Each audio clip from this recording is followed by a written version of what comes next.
জয় গুরু, সুপ্রভাত, হরি ওম। ওম অখণ্ড সংহিতা বা অখণ্ড মণ্ডলেশ্বর শ্রী শ্রীমৎ স্বামী স্বরূপানন্দ পরমহংসদেবের অমৃতময় উপদেশবাণী, চতুর্দশ খণ্ড। কৃতজ্ঞতা। চরিত্রের শিরোভূষণ হচ্ছে কৃতজ্ঞতা। জগতে যদি কেউ তোমাকে একটি আলপিন দিয়েও সাহায্য করে থাকেন, তবে তাঁর প্রতি অন্তরের কৃতজ্ঞতাবোধকে কখনো নষ্ট হতে দিও না।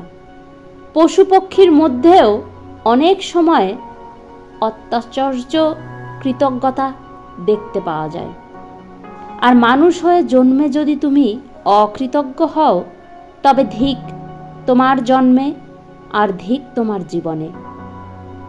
একটি অক্ষর যিনি শিখিয়েছেন তার প্রতিও কৃতজ্ঞ থাকো।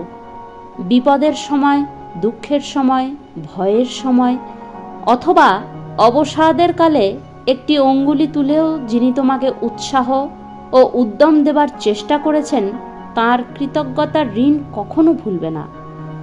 অবশ্য একজন কেউ তোমাকে কোনো সময় উপকৃত করেছেন বলে জীবন ভরেই যদি তার প্রতিদান চান এবং তা যদি মাত্রা ছাড়িয়ে যায়, তবে কি করবে?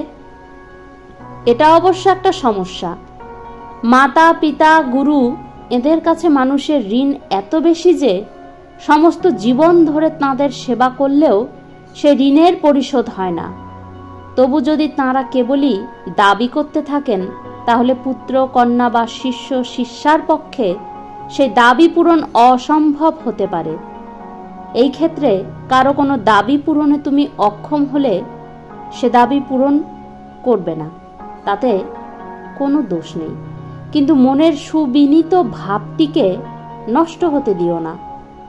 যিনি যা চান তাকে তা দিতে পাচ্ছি না বলেই যে তাঁর প্রতি মনের ভাব বিরূপ করে রাখব, এ অধিকার আমার নেই।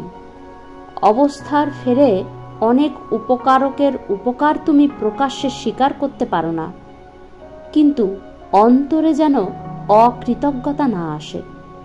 জীবনের জটিল এক এক পরিস্থিতিতে পড়ে মানুষ কখন কিরূপ যে পর্যদস্ত হবে কেউ বলতে পারে না।